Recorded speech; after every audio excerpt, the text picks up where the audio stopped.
Every morning, the king finds his daughter's shoes worn through, 12 pairs of silk slippers destroyed overnight, the soles thin as paper, the delicate fabric shredded, the stitching torn, as if they'd been dancing for hours on end, across rough stone floors, through endless nights of movement and music. But the door was locked. The windows were barred. Guards stood watch in the corridor all night, and they heard nothing, saw nothing, not a sound from the princess's chamber, not a whisper of movement, not a single footstep on the stairs. The princesses were asleep in their beds when the servants came to wake them, innocent and exhausted, blinking in the morning light as if they'd barely slept at all. And yet the shoes are ruined. Again. This has been happening for weeks now, months. The finest cobblers in the kingdom cannot keep up with the demand. 12 pairs of silk slippers every single day. The shoemakers work through the night themselves now, creating replacement after replacement. And still they cannot understand how shoes made for palace floors could be destroyed so thoroughly in a single evening. The expense is staggering, but it's not the money that troubles the king. It's the mystery. It's the not knowing. His daughters are doing something every night, something that wears through their shoes, something that exhausts them so completely they can barely rise in the morning, something that happens despite every precaution he's taken. The locked doors, the barred windows, the guards who patrol the corridor until dawn, and they will not speak. When he asks them where they go, they look at him with wide, innocent eyes. "Nowhere, Father. We sleep in our beds all night. We don't know why the shoes wear out. Perhaps the cobbler uses poor materials. Perhaps there's something wrong with the palace floors." They're lying. He knows they're lying. He can see it in the way they glance at each other when they answer, the way the eldest speaks for all of them, her voice steady and rehearsed, the way the youngest looks down at her hands, unable to meet his eyes. They have a secret, all 12 of them, and they're keeping it from him. For a king, for a father who controls everything, that's intolerable. The king is a man accustomed to absolute authority. His word is law throughout the realm. His armies march where he commands. His nobles bow when he enters. He decides who lives and who dies, who prospers and who suffers, who marries whom and when. He has 12 daughters, all beautiful, all unmarried, all his to dispose of as he sees fit. They are assets. They are bargaining chips for alliances with neighboring kingdoms. They are extensions of his power, his legacy, his bloodline. And every morning, those ruined shoes mock him. They're proof that despite the locks and guards, despite his absolute authority, despite every measure he's taken, something is happening that he doesn't understand, something he cannot prevent. His daughters have a secret, and they're keeping it from him. This cannot stand. He's tried questioning them individually. They tell the same story. They sleep all night. They don't know anything. The shoes must be defective. He's tried watching them himself, sitting in a chair outside their door until dawn. He saw nothing, heard nothing, fell asleep despite his best intentions, and woke to find 12 more pairs of ruined shoes. Something is happening, something that defies explanation, something that makes fools of everyone who tries to uncover it. The king decides that if he cannot solve this mystery himself, he will find someone who can, whatever the cost. Before we continue, I want to ask you something. If you believe these dark myths, strange histories, and forgotten legends are worth remembering. If you believe that fairy tales are more than children's stories, that they contain truths we've been telling ourselves for centuries, you can help us continue this work by liking this video and subscribing. Your support keeps the candle lit. It allows us to keep exploring the shadows where history and horror intertwine. Tonight, we descend into one of the strangest fairy tales the brothers Grimm ever collected. A story of imprisoned daughters and murdered suitors, of an underground kingdom where 12 princes wait to dance until dawn, of a soldier who wins a bride through spying and deception, of women who would rather drug their watchers and send them to their deaths than surrender the one space where they're truly free. We'll tell the story as it was meant to be told, dark, strange, and deeply unsettling. We'll explore the versions and variations that have accumulated over centuries of retelling. We'll visit the underground kingdom with its silver trees and golden cups and princes who may or may not be alive. And we'll ask what this story reveals about the cages we build for the people we claim to love, and the lengths those people will go to escape them. Welcome to the Midnight Archives. The king makes an announcement throughout his realm. Heralds ride to every corner of the kingdom, to every neighboring land, to every court where ambitious young men might hear and respond. The message is simple and extraordinary. Whoever can discover where the king's daughters go at night, whoever can explain how they wear out their shoes, will receive a reward beyond imagining. He may choose any of the 12 princesses for his bride. Whichever one he wants. The most beautiful, the most accomplished. The eldest, who will one day help rule the kingdom. The youngest, who is said to be the kindest. Any princess, his choice, and more. When the king dies, the successful suitor will inherit the throne, will become king himself, will rule everything the old king built, will command his armies, will sit in his seat of power. Wealth, status, a beautiful wife, a kingdom. The reward is extraordinary, perhaps the greatest prize any king has ever offered for any task. But there's a condition. The suitor will be given 3 nights to solve the mystery. 3 nights and no more. He'll sleep in a chamber directly adjoining the princess's bedroom. The door between the rooms will be left open so he can watch whatever happens. He'll have every opportunity to observe, to investigate, to catch the princesses in whatever secret activity wears through their shoes. 3 chances, 3 nights to succeed. If he discovers the truth, if he can explain where they go and how they wear out their shoes, he wins everything. The princess of his choice, the kingdom, a future beyond anything he could have achieved on his own.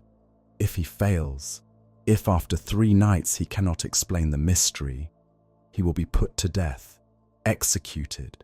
No exceptions, no appeals, no mercy, no excuses about how difficult the task was, how impossible it seemed, how he tried his best but simply couldn't succeed. Failure means death. The king is very clear about this. He wants everyone to understand the stakes. This is not a game. This is not a casual challenge to be attempted lightly. This is a matter of life and death. Solve the mystery or die trying. Think about what this punishment reveals. The king is so desperate to know his daughter's secret that he'll execute men who fail to uncover it. Young men, noblemen, princes from good families, with futures ahead of them, with parents who love them. Their lives are worth less than his need for knowledge. Their lives are worth less than his need for control. The severity of the punishment tells us something about the severity of the crime. At least in the king's eyes. Whatever his daughters are doing, it's worth killing for, worth dying for, worth any price. What could they possibly be doing that merits such a response? Dancing, the story will tell us, just dancing. But we know better. We know that just dancing has never been just anything. We know that throughout history, authorities have feared few things more than people moving their bodies in ways that weren't sanctioned. That dancing has always been associated with freedom, with sexuality, with the loss of control that terrifies those who depend on control for their power. The king doesn't know yet that his daughters are dancing. He just knows they're doing something secret, something that happens despite his locks and guards, and he will kill as many men as it takes to find out what. Word spreads. Young men hear of the challenge, and despite the terrible risk, or perhaps because of it, they come. The first is a prince from a neighboring kingdom, young, handsome, confident. He's heard about the mystery, and he's certain he can solve it. He's clever, he thinks. He's determined. He's not like the ordinary men who might fall asleep on watch. He'll stay awake. He'll catch the princesses in their secret. He's shown to the chamber adjoining the princess's bedroom. The door between rooms is left open as promised. He can see the 12 beds arranged in a row. He can see the 12 beautiful sisters preparing for sleep. The eldest princess approaches him with a cup of wine. "You must be tired from your journey," she says. Her voice is kind. Her smile is warm. "This will help you stay awake." The prince thanks her. He drinks the wine. It's delicious, rich and sweet, with an undertone he doesn't recognize. He lies down on his bed. He watches the princesses through the open door. He's determined to stay awake, determined to see whatever happens. He watches and watches, and then his eyes grow heavy, his thoughts grow fuzzy, his head nods, jerks up, nods again. He sleeps. In the morning, the prince wakes to find 12 pairs of shoes worn through to nothing. He saw nothing, heard nothing, remembers nothing after a certain point in the evening, nothing after drinking that cup of wine the eldest princess gave him. He slept through the entire night, deep and dreamless, while the princesses did, whatever they did. He's confused, frightened. He was so certain he would stay awake, so certain his willpower would be enough. He's given a second night. He's determined to do better this time. He refuses the wine, politely, carefully, claiming he doesn't care for it. The eldest princess smiles and doesn't insist, but somehow he still falls asleep, still wakes to ruined shoes, still has no explanation. Did they put something in his food? In the water? Did they use some magic he can't detect? A third night, the same result. Sleep takes him against his will, and he wakes to failure. On the fourth morning, the king has him executed. The execution is public, quick but public. The kingdom must know that the king's terms are not empty threats. Fail and you die. No exceptions. Another prince arrives within the week. He's heard about the first prince's failure, but he's certain he'll do better. He's stronger-willed, more disciplined. He's trained himself to stay awake for days at a time. He won't make the same mistakes. He makes exactly the same mistakes. He drinks the wine or doesn't drink it, but somehow sleeps anyway. He sees nothing, hears nothing. wakes to ruined shoes and a death sentence. He's executed too.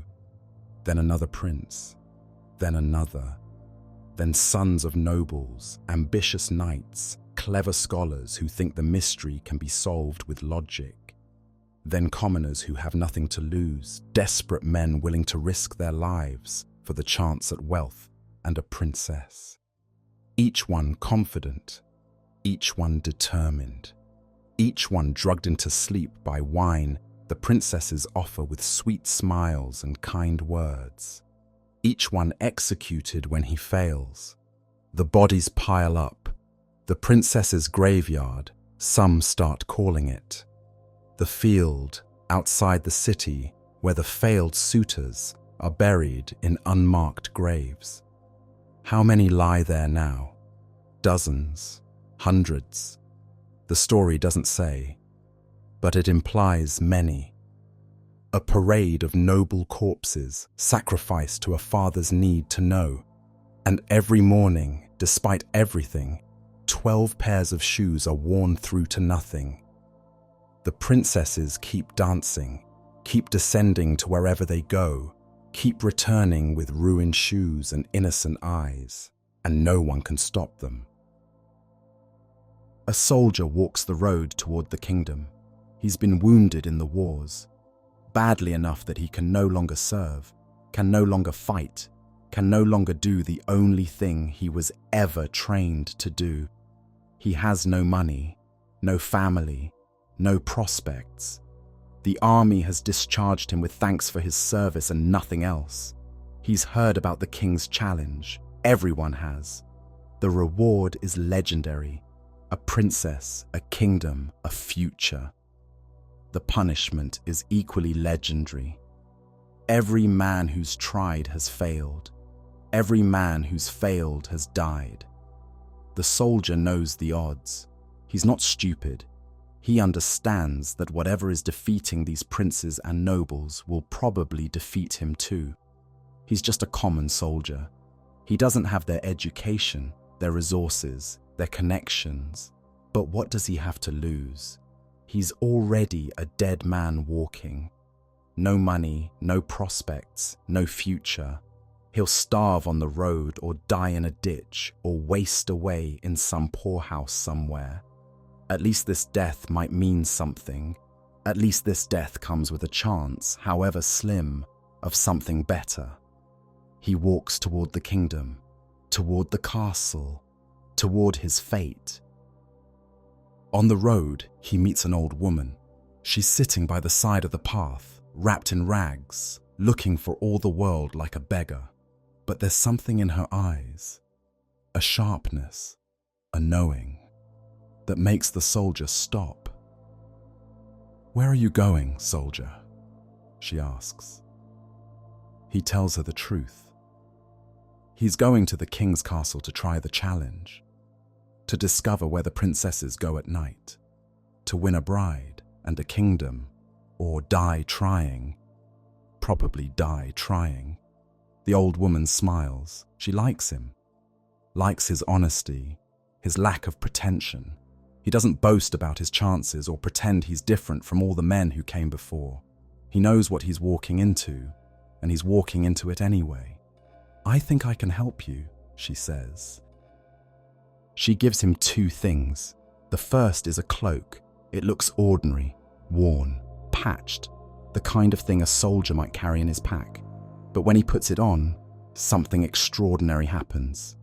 He becomes invisible, not just hard to see, completely invisible, completely undetectable. He can move through the world unseen, unheard, unfelt. No one will know he's there. The second gift is advice. "When the princesses offer you wine," the old woman says, "don't drink it. They've been drugging their watchers. That's how they've defeated every man before you. Pretend to drink, but let the wine spill. Then pretend to fall asleep. Snore loudly. Make them believe you're unconscious like all the others." She knows. Somehow this old woman on the side of the road knows exactly how the princesses have been maintaining their secret, exactly what trick has sent so many men to their deaths. The soldier doesn't ask how she knows. He doesn't question his luck. He simply thanks her, takes the cloak, takes the advice, and walks on toward the castle. He has a chance now. A real chance. The soldier presents himself at the castle. The guards look him over with barely concealed contempt. He's not a prince, not even a noble, just a common soldier, wounded and poor, with nothing to recommend him but his willingness to try. The men who've died before him were princes and lords. What chance does this ragged veteran have? But the king's terms don't require nobility. Anyone can try. Anyone can die. The soldier is brought before the king. He states his intention. He wishes to discover where the princesses go at night. He accepts the terms. 3 nights to succeed. Death if he fails. The king nods. Another fool. Another dead man walking. But perhaps this one will succeed where the others failed. Stranger things have happened. The soldier is shown to the chamber adjoining the princess's bedroom. The door between rooms is left open, as always. 12 beds, 12 princesses, watching the new arrival with eyes that give nothing away. The eldest approaches with a cup of wine. "You must be tired from your journey," she says. Her voice is kind, her smile is warm. "This will help you stay awake." The soldier takes the cup, he brings it to his lips, and he remembers the old woman's words. The soldier pretends to drink. He brings the cup to his mouth, tilts it back, but beneath his chin, hidden by his collar, he's placed a sponge. The wine pours into the sponge instead of his throat. Not a single drop passes his lips. He hands the empty cup back to the eldest princess. "Thank you," he says. "You're very kind." She smiles. The same smile she's given to all the others. The same kindness that preceded their drugged sleep and eventual execution. The soldier lies down on his bed. He closes his eyes, but not all the way. Through the narrow slits of his lids, he watches the open door, watches the 12 princesses in their chamber, and he begins to snore. Loud snores, theatrical snores, the snores of a man deeply, completely, chemically unconscious.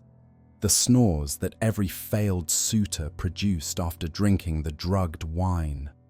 The princesses watch him through the doorway. They wait. They listen. One of them, the youngest, creeps closer, peering at him to make sure he's truly asleep. The soldier snores louder. Finally, satisfied, the princesses begin to move. The 12 sisters rise from their beds. They don't speak much. They don't need to. They've done this countless times before. Each knows her role, her place, her part in the ritual that's about to unfold. They go to their wardrobes. Hidden in the back, behind their ordinary clothes, are other gowns. Beautiful gowns. Gowns of silk and satin, embroidered with silver and gold, finer than anything they wear during the day. Gowns meant for dancing, meant for celebration, meant for the underground world. They help each other dress. Buttons are fastened, laces are tied, hair is arranged, jewelry is selected. Pieces their father has never seen, gifts perhaps from somewhere else. The youngest princess seems nervous. She always does. "I feel strange tonight," she says, her voice barely a whisper. "I feel like something bad is about to happen." The eldest laughs softly. "You always say that. You've said it 100 times and it's never meant anything." "But the wine, he drank it so quickly. And something felt different when we crossed the grove last time. I heard sounds." You imagine things. The eldest finishes pinning her hair. Look at him. He's asleep like all the others, snoring like a pig. By morning, he'll remember nothing, and by the next day, he'll be dead, just like everyone else. The youngest looks toward the soldier's room. He snores on, oblivious. She tells herself her sister is right. She always is. The eldest princess goes to her bed. She reaches down and taps on the frame. A specific pattern, a secret knock. 3 taps, then 2, then 1. A rhythm that only she knows. The bed begins to sink. Slowly, silently, it descends into the floor, revealing a staircase beneath. Stone steps, spiraling down into darkness. A passage that shouldn't exist, that no architect planned, that appears only when summoned by the eldest princess's knock. One by one, the sisters descend. The eldest goes first, holding a candle. Then the second, the third, the fourth. Each princess disappears down the stairs, swallowed by the darkness below. The youngest goes last, casting one final nervous glance toward the soldier's room. He snores on. She descends. The moment she's gone, the soldier throws off his blanket. He reaches into his pack and pulls out the cloak the old woman gave him. He wraps it around his shoulders. He becomes invisible, and he follows. The staircase goes down and down, far deeper than any cellar, far deeper than the castle's foundations could possibly extend. The soldier descends for what feels like hours, though it might be minutes. Time moves strangely here. The rules of the world above don't quite apply. And then the stairs end, and he emerges into something impossible, an underground world. He stands at the edge of a grove of trees, but these are not ordinary trees. Every trunk, every branch, every leaf is made of silver, pure, gleaming silver that catches light from no visible source. The leaves chime softly when they move, like tiny bells, though there's no wind to stir them. The princesses walk ahead, their gowns rustling, their voices low and excited. They're no longer the demure daughters of the castle above. There's something else here, something freer. The soldier follows, invisible, his footsteps silent on the silver-littered ground. He reaches out and breaks a branch from one of the silver trees. He needs proof. He needs evidence, something to show the king. The crack echoes through the grove like a gunshot. The youngest princess stops. "Did you hear that?" Her voice trembles.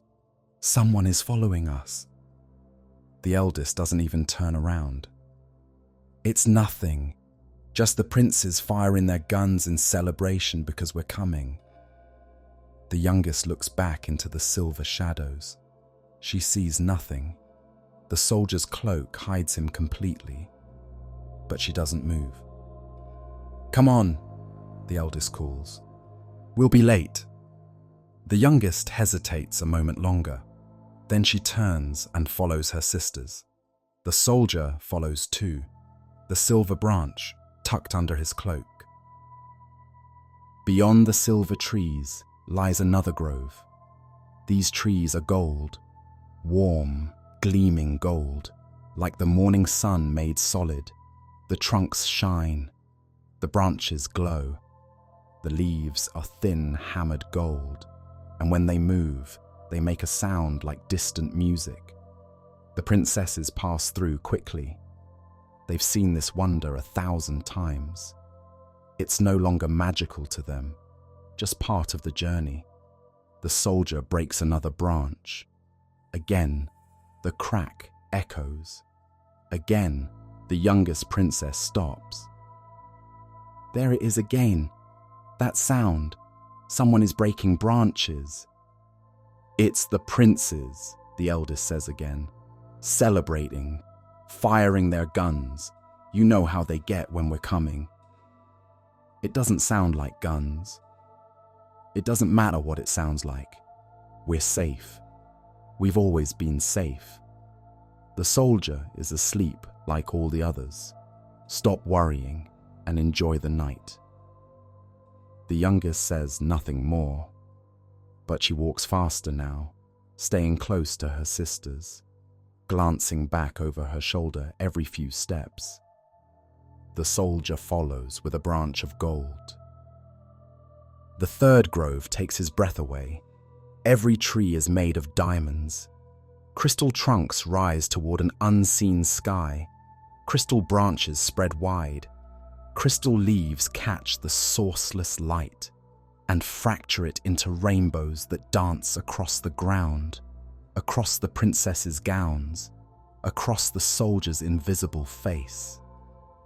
It's the most beautiful thing he's ever seen. More beautiful than anything in the world above. More beautiful than he imagined anything could be.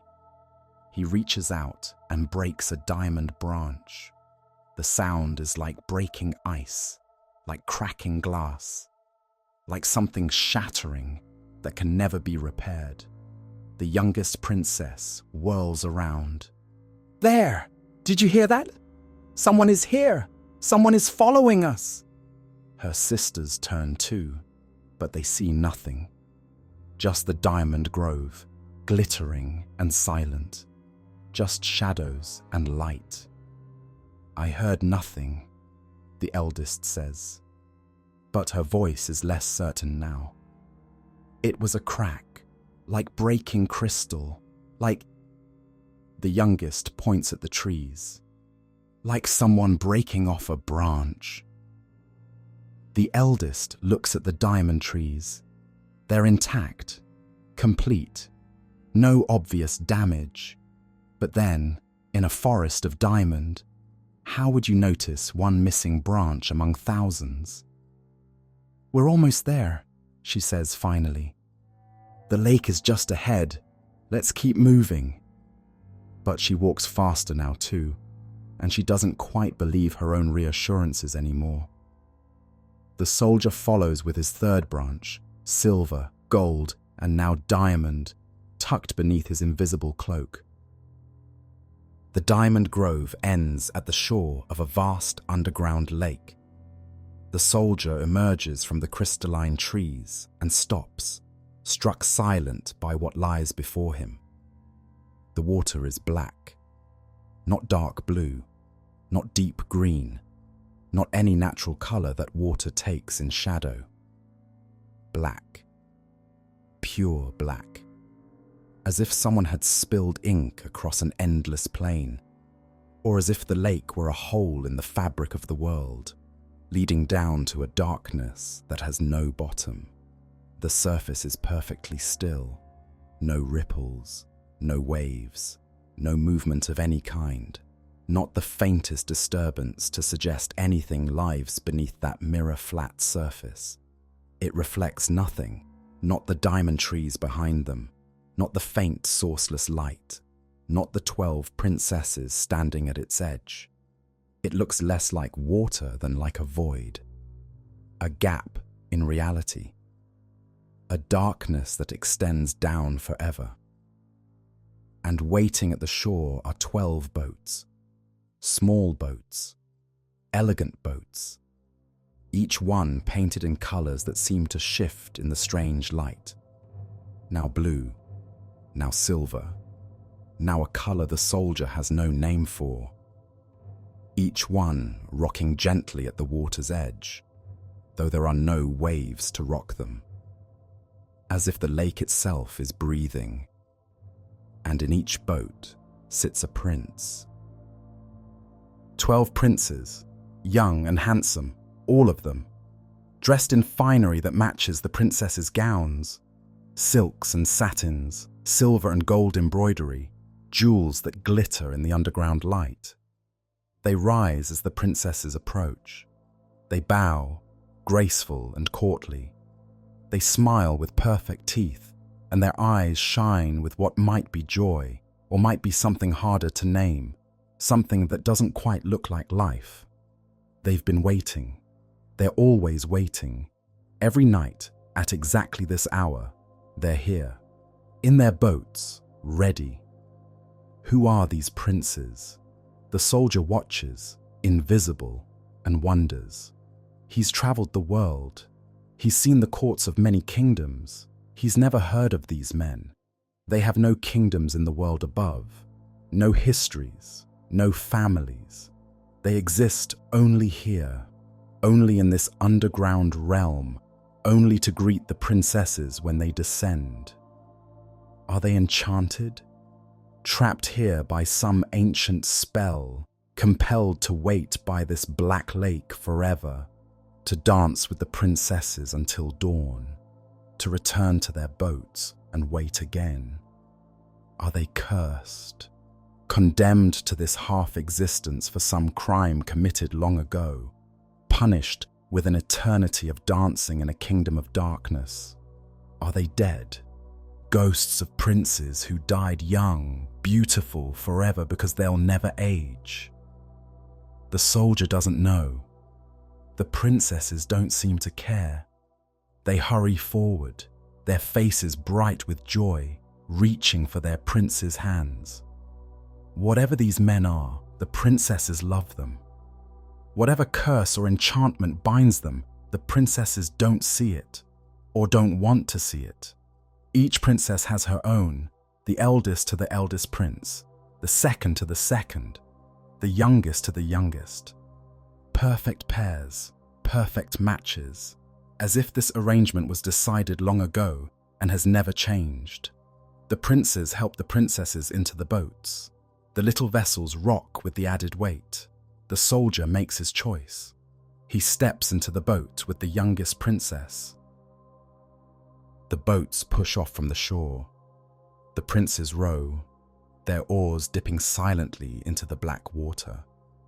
No splash, no sound, just smooth movement across a lake that seems to swallow everything. Light, noise, meaning. The soldier sits carefully in the stern of the youngest princess's boat. The invisibility cloak covers him completely, but he still has weight. He still displaces water. And the prince rowing the boat notices. The boat feels heavier tonight, the prince says. His voice is pleasant but puzzled. I'm rowing as hard as I can, but we're falling behind the others. The youngest princess looks around. The other boats are pulling ahead, their princes rowing easily across the dark water. Their boat lags behind, struggling, as if weighted down by something unseen. She feels a chill. I don't know, she says. Perhaps I ate too much at dinner. The prince laughs, a hollow sound, and rows harder, but his eyes keep drifting to the empty space in the stern where the soldier sits. The empty space that somehow makes the boat ride low in the water. The youngest princess says nothing, but she draws her cloak tighter around her shoulders, and she doesn't look toward that empty space. On the far shore rises a castle. It blazes with light. Every window glows. Every tower is illuminated.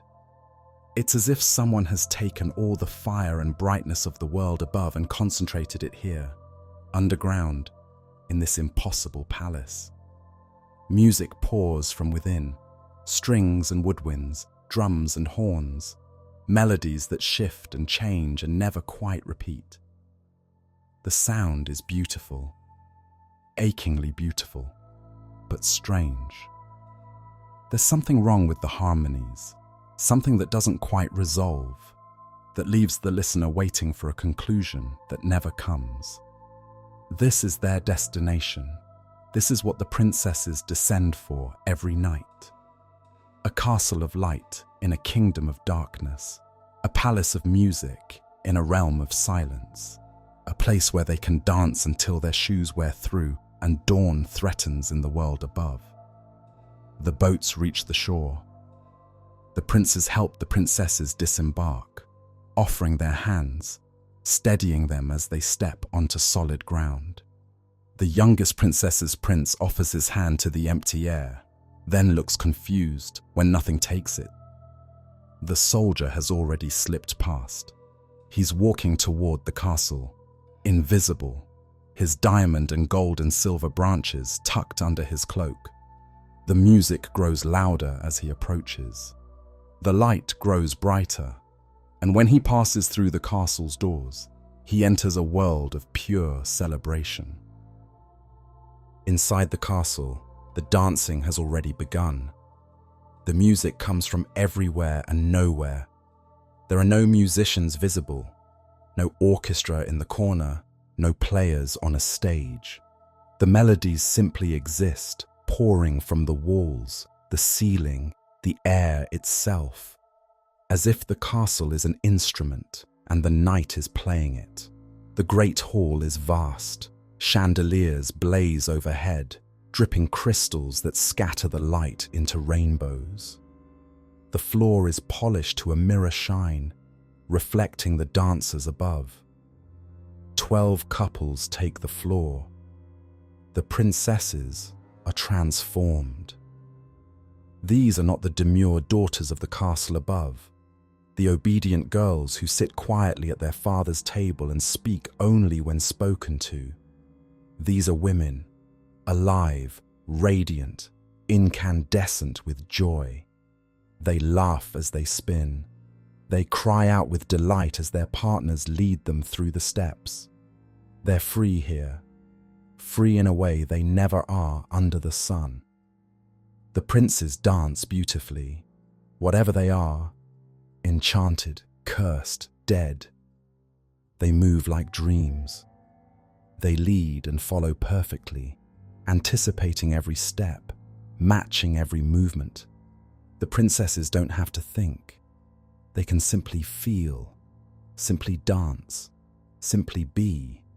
The soldier watches from the shadows, invisible, taking note of everything.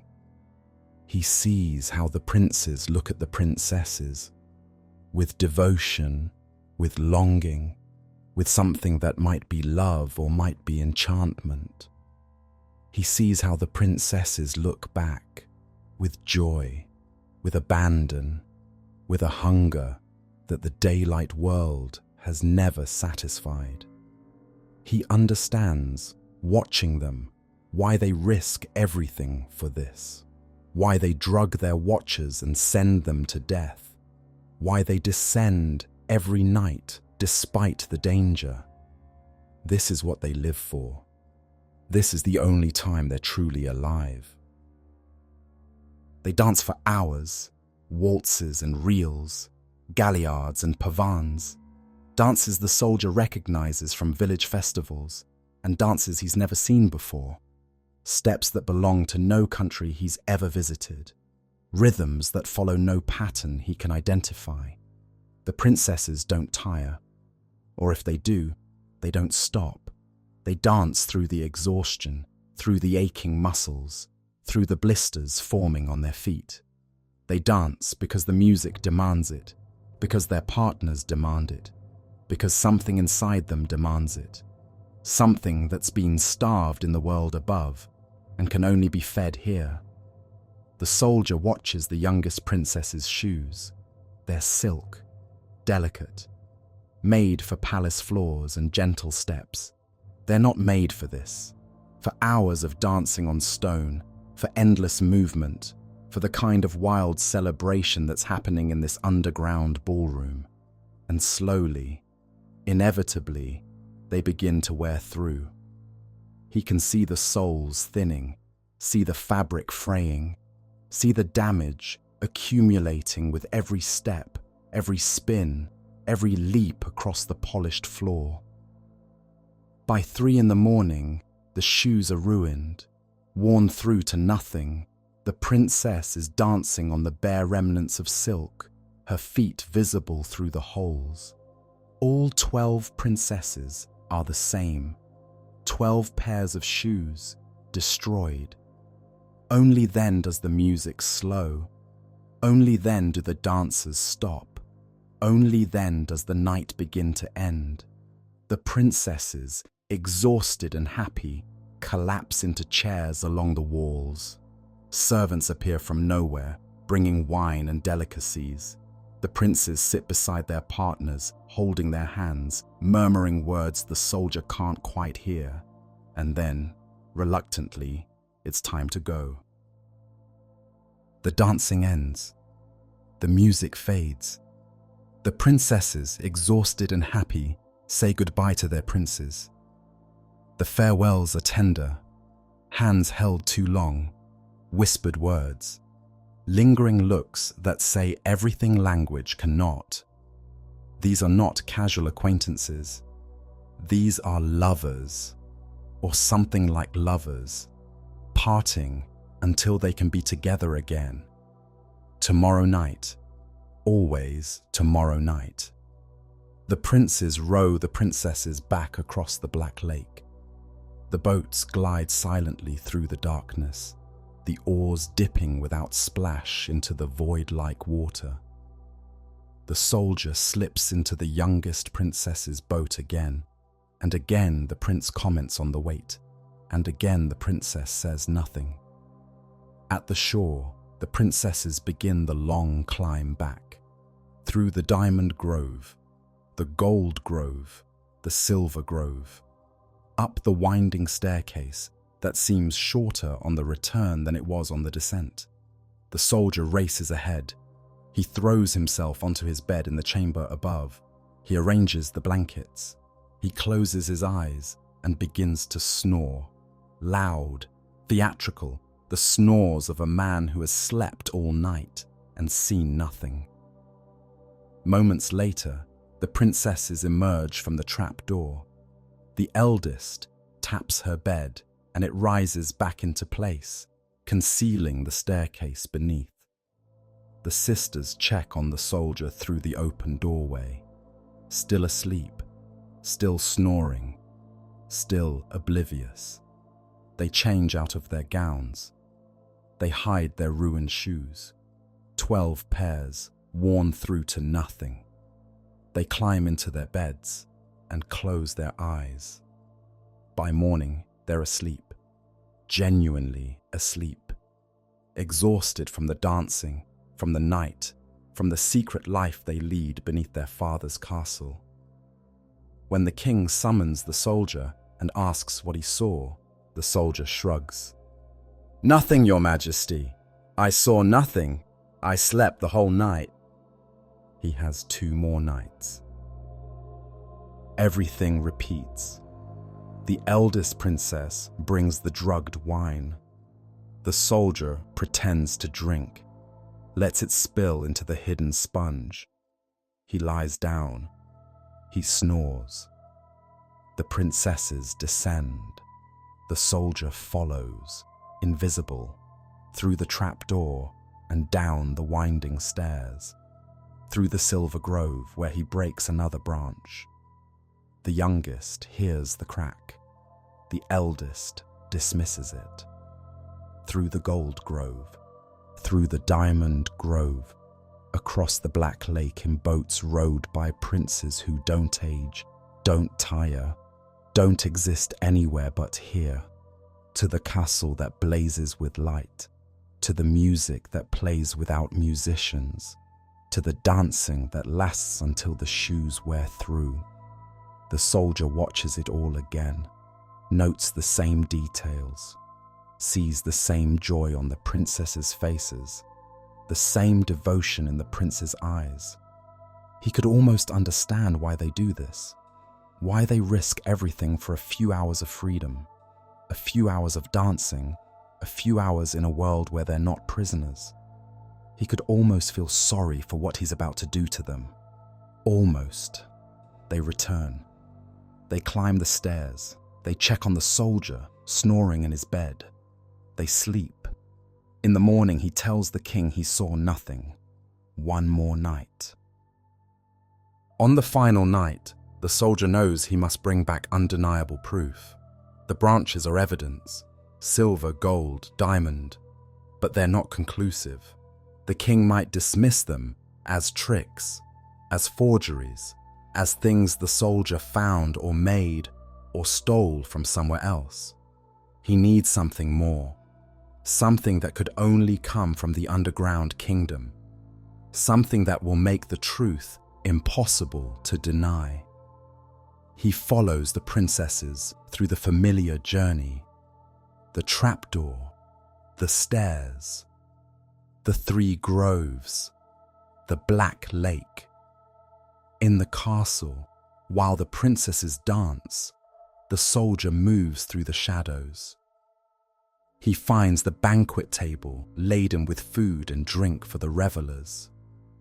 Golden plates, crystal glasses, and a golden cup, beautifully made, engraved with symbols he doesn't recognize. He takes it, slips it under his cloak, watches the princesses dance their final dance, though they don't know it's the last. Watches them say goodbye to their princes, though they don't know it's goodbye. He has everything he needs now. 3 branches, silver, gold, diamond, a golden cup from the underground castle, and a story that no one will be able to deny. Throughout all 3 nights, the eldest princess has sensed something wrong. She's the most perceptive of the sisters, the most cautious, the one who leads them down the trap door and guards their secret most carefully. And something has been bothering her, a feeling she can't quite identify, a wrongness she can't quite name. The cracking branches, every night, those sounds in the groves, not gunshots. She knows what gunshots sound like. Something else, something breaking. The heavy boat, the youngest's prince struggling to row, complaining about weight that shouldn't be there, the feeling of being watched. Eyes on her back that she can never catch when she turns around. On this last night, as they climb the stairs for the final time, she pauses. She looks back into the darkness of the Silver Grove. She sees nothing. The soldier's cloak hides him completely. He's invisible, undetectable, impossible to perceive. But she feels him there. She knows, in her bones, that their secret is no longer safe. That someone has found them. That everything is about to end. She just doesn't know what to do about it.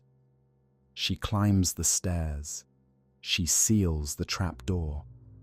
She checks on the soldier, snoring in his bed. He's asleep, she tells herself. Like all the others, he saw nothing. He knows nothing.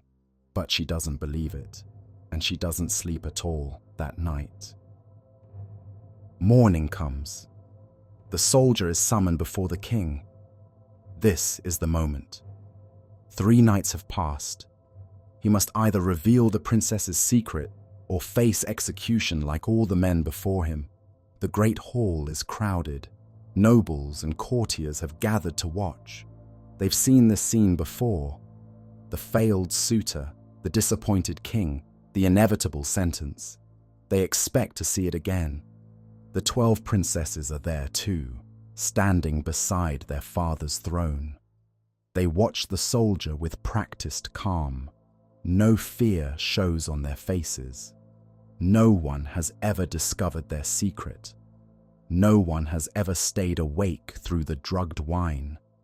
This soldier will fail like all the others, and by tomorrow, he'll be dead, and tomorrow night, they'll dance again. But the eldest princess is watching more carefully than the others. She sees something in the soldier's eyes, a steadiness, a confidence. He's not afraid. A man who has failed, who knows he's about to die, should be afraid, should be pleading, bargaining, desperately trying to think of some explanation that might save him. This soldier is calm. The eldest princess feels her heart begin to race. The king speaks. "Well, soldier, you've had 3 nights. Can you tell me where my daughters go? Can you explain how they wear out their shoes?" The soldier bows. "I can, your majesty." A murmur runs through the court. The princesses stiffen. The eldest's face drains of color. "Every night," the soldier says, his voice clear and steady. The princesses descend through a trapdoor hidden beneath the eldest's bed. They walk down a staircase that leads deep underground, deeper than your cellars, deeper than your dungeons, into a realm that exists below the world of men. He pauses to let this sink in. The courtiers exchange glances. The king leans forward on his throne. "A realm, your majesty, of wonders and terrors." The soldier reaches into his cloak and produces a branch. Silver. Pure silver. Shaped like a natural branch, with knots and nodes and the organic irregularity of something that grew, but made entirely of precious metal. They pass through a grove of silver trees. I broke this branch on the first night. He holds it up. The light catches the silver. There's no mistaking it for anything but what it is. Something impossible. Something from another world. He produces another branch. Gold. Gleaming with the warmth of a summer sunset. They pass through a grove of gold trees. I broke this on the second night. And another branch. Diamond. The courtiers gasp as light fractures through its crystal structure, casting rainbows across the walls of the hall. They pass through a grove of diamond trees. I broke this on the third night. The king stares at the evidence. His hands grip the arms of his throne. These aren't things that can be faked, aren't things that can be found in any mortal kingdom. Beyond the groves lies a lake, the soldier continues. A black lake, vast and still. And waiting at its shore are 12 boats, each one containing a prince. The princes row the princesses across the lake to a castle on the far shore, a castle that blazes with light, where music plays without musicians. He produces the golden cup, holds it up for all to see. It's beautiful, ornate, covered in symbols that no one recognizes, clearly old and clearly precious. And in that castle, the princesses dance. They dance with their princes until their shoes are worn through. They dance until 3 a.m. Then they return, across the lake, through the groves, up the stairs, through the trapdoor. And by morning, they're asleep in their beds, with nothing to show for the night except ruined shoes. He presents the cup to the king. "This cup is from the underground castle. I took it on the third night, as proof." The hall is silent. Every eye turns to the princesses. The king turns to his daughters. 12 faces, 12 pairs of eyes. Some show fear, some show anger, some show something like resignation, the knowledge that what they dreaded has finally come. "Is this true?" the king demands.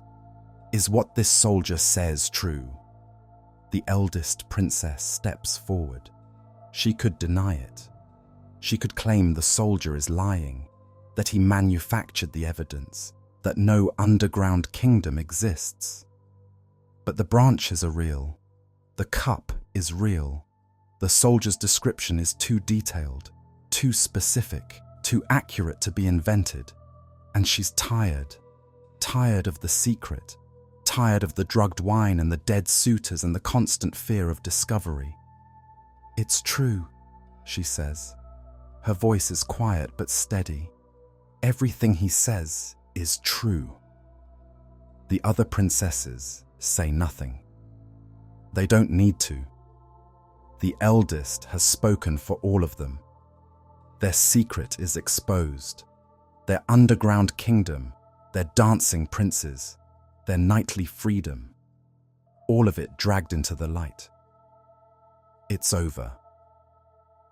The king nods slowly. He's not happy. His daughters have been deceiving him, have been sneaking out, have been doing things he didn't sanction. But he's also relieved. The mystery is solved. The executions can stop. Order is restored. He turns to the soldier. You've succeeded where all others failed. Name your reward. Which of my daughters will you have for your bride? The soldier looks at the 12 princesses. 11 of them are young, beautiful, terrified. They've just lost everything. Their secret, their princes, their freedom. And now one of them will be given to the man who destroyed it all. He could choose any of them. The youngest, who is said to be the kindest, the most beautiful, the most accomplished. But the soldier is practical. I'm not young myself, he says, so give me the eldest. The eldest princess, the leader, the one who sensed him following, the one who nearly caught him. She's the most perceptive, the most formidable. And perhaps the soldier respects that. Perhaps he recognizes her as a worthy adversary. Perhaps he simply wants a wife who will be a true partner, not a frightened girl. Or perhaps he knows that the eldest is the one whose underground prince she loved most, and there's something satisfying in taking her from him. The king agrees. The marriage is arranged. The soldier becomes a prince himself, and one day, when the king dies, he'll become king. The mystery is solved. The story is over. But what happened to the underground kingdom? The story doesn't say. The princes, the castle, the lake, the groves of silver and gold and diamond, they simply vanish from the narrative the moment the secret is revealed. They were never the point. They were just backdrop, just setting, just the place where the princesses did whatever they were doing. But we can't help wondering, did the underground world continue to exist? Is the castle still blazing with light somewhere beneath the earth? Are the princes still waiting by the Black Lake in their 12 boats, hoping that tonight the princesses will descend? Do they know what happened? Do they understand that their partners have been discovered? That the secret has been revealed? That no one is coming anymore? Some versions of the tale suggest the princes were under a curse. They were enchanted, trapped in the underground realm, compelled to dance with the princesses until someone broke the spell. The soldier's revelation was the key. When he exposed the truth, when he brought proof to the world above, the curse was broken. The princes were freed. They were able to leave their underground prison, to return to the world of sun and seasons, to live normal lives at last. In these versions, the soldier is a hero twice over. He solved the mystery for the king, but he also saved 12 princes from an eternity of enchantment. The happy ending is doubled. Other versions are darker. In these tellings, the princes were already dead. They were ghosts, spirits, remnants of men who had perished long ago. They existed only in that subterranean castle, sustained by the princesses' visits, animated by the dancing and the music and the joy that living women brought to their realm of shadows. When the secret was exposed, when the connection between worlds was severed, they simply ceased to be. The castle crumbled, the lake dried up, the groves withered, their silver and gold and diamond leaves falling to the ground and dissolving into dust. Everything the princesses loved was destroyed because they loved it, because a soldier was clever, because a father had to know. And the 11 remaining princesses, the ones who weren't chosen by the soldier, the story doesn't bother to say. They weren't important. They were never the protagonists. just part of the mystery to be solved. Their underground princes are gone forever. Their nightly dancing is over. Their freedom, such as it was, has been taken away. They'll marry eventually, men their father chooses. Men who will keep them locked in their rooms just as thoroughly as their father did. Men who will never take them dancing, never let them spin and laugh and wear their shoes to nothing with joy. But they'll never dance again. Not like that. Not ever. The brothers Grimm published this tale in their 1812 collection. They called it Die zertanzten Schuhe, the worn-out dancing shoes, and it became one of the most popular stories in their already popular book. Something about it resonated, the mystery, the underground kingdom, the 12 princesses with their secret world. But as with most of their tales, the Grimms didn't invent it. They collected it from oral tradition, from stories that had been circulating through German villages for generations.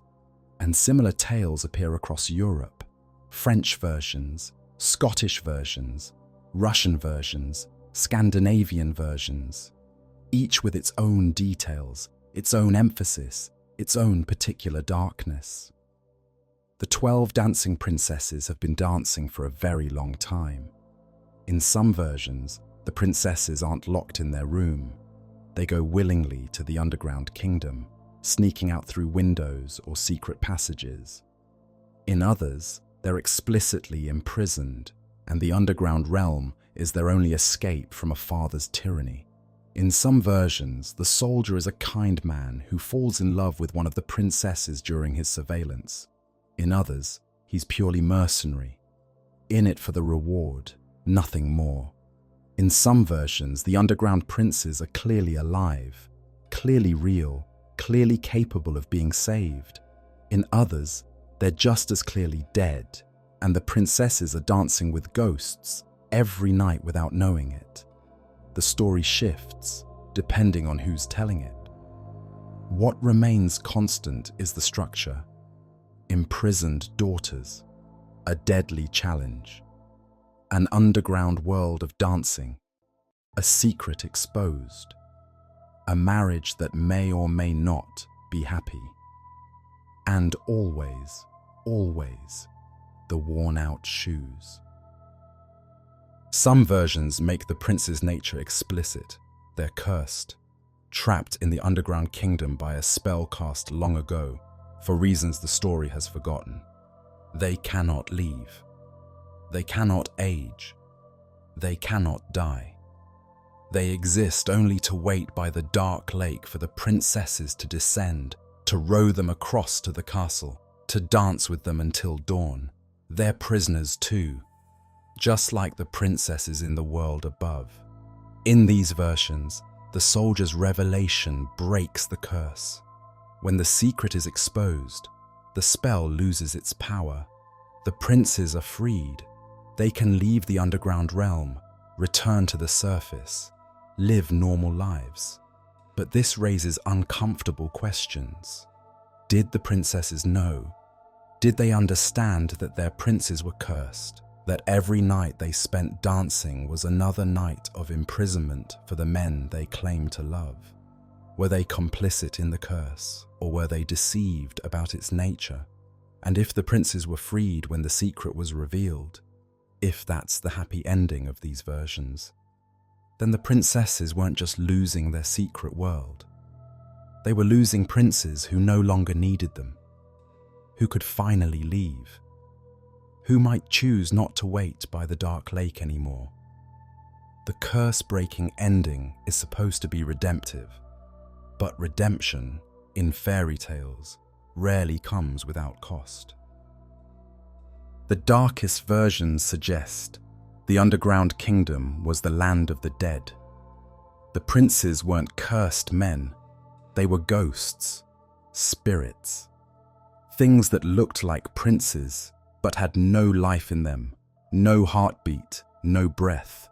They existed only in that shadowy realm, and they existed only to dance. The princesses were visiting the underworld every night, dancing with the dead, wearing out their shoes on the floors of the afterlife. Think about what that means. Every night they descended into death. Every night they embraced corpses, held cold hands, smiled into lifeless eyes. Every night they chose the company of ghosts over the company of the living. When the secret was exposed, the connection was severed. The dead cannot reach the living anymore. The lake dried up.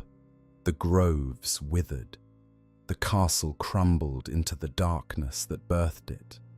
In these versions, the soldier saved the princesses from something terrible, from a death obsession that would have eventually claimed them, from a nightly flirtation with the underworld that could only end one way. But the princesses don't experience it as salvation. They experience it as loss, as betrayal, as the destruction of the only place they were ever happy. The soldier saved them, and they will never forgive him. Modern retellings often try to redeem the story. They make the soldier kinder. He falls in love with one of the princesses during his surveillance. He regrets having to expose them. He tries to help them, or at least understands their desire for freedom, their need to escape their father's control. They make the marriage a love match. The eldest princess grows to appreciate the soldier's cleverness, his bravery, his determination. They become genuine partners. The story ends with real happiness, not just a transaction completed. They make the underground kingdom sympathetic. The princes are allies, not threats. They're trying to help the princesses escape, or trying to break a curse, or trying to build something beautiful in the darkness. These versions reveal our discomfort with the original tale. We want the hero to be heroic. We want the ending to be happy. We want to believe that the soldier and the eldest princess found something real together, something more than just a reward claimed and a mystery solved. But the original story doesn't give us that comfort. The original story is about power and control and the lengths people will go to maintain secrets or to expose them. The original story is supposed to disturb us. That's the point. Let's be clear about what the princesses had and what they lost. In the world above, they were prisoners, locked in their room every night, watched, guarded. Their father controlled everything about their lives, where they went, what they did, who they saw. They were beautiful and wealthy and royal, and they were in a cage. The underground kingdom was their escape. There, no one locked them in. No one watched them. No one told them what to do or who to be. They could dance. They could laugh. They could love, or something like love, without supervision, without permission, without consequences. Every night they chose freedom. They drugged their watchers. They sent men to their deaths.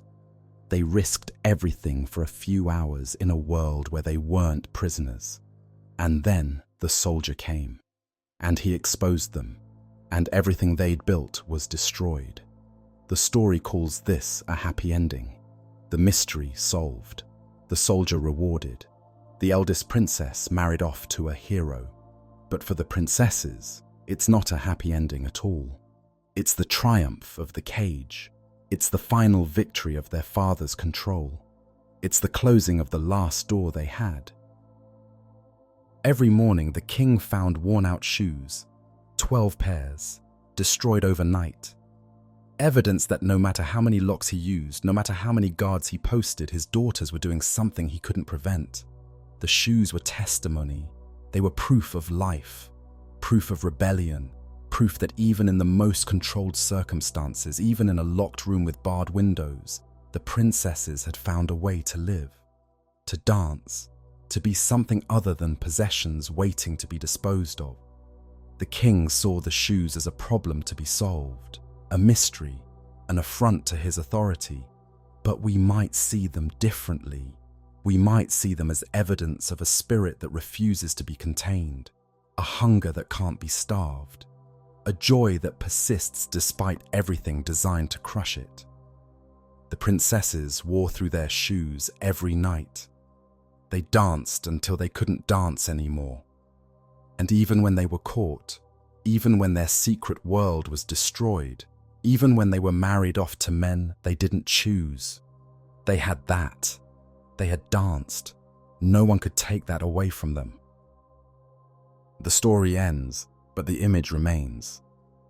12 pairs of shoes, worn through to nothing, silk and satin reduced to scraps, souls that danced until they disappeared.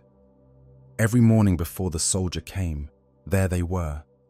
Evidence that couldn't be hidden, couldn't be explained, couldn't be denied. Proof that despite locked doors and executed suitors and a father's absolute authority, the princesses had descended to their kingdom, had crossed the dark lake, had danced in the castle that blazed with light. Think about what those shoes represent. They represent rebellion, 12 women who refuse to be contained. They represent joy, 12 women who found something worth risking everything for.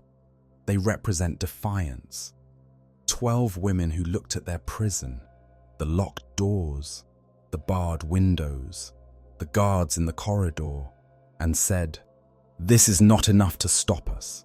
The soldier exposed them. The king reclaimed control. The underground kingdom was lost forever. The eldest princess was married off to a man she didn't choose, and her sisters were left to mourn a world they would never see again. But every morning before that ending, there were the shoes.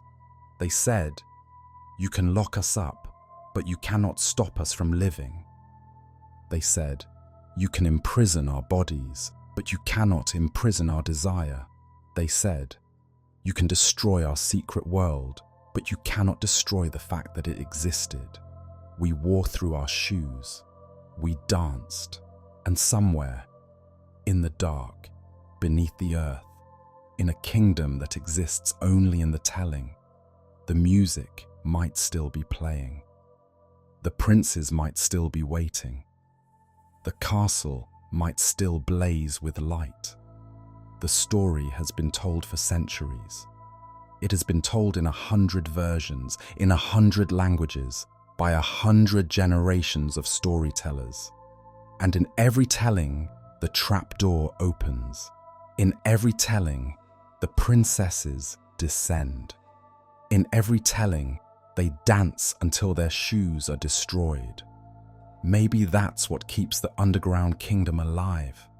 Not magic, not curses, just the telling, just the remembering, just the fact that we keep descending with them in our imaginations to a place where cages don't exist and the music never stops.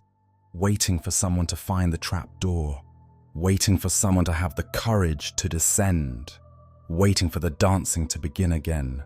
Until next time.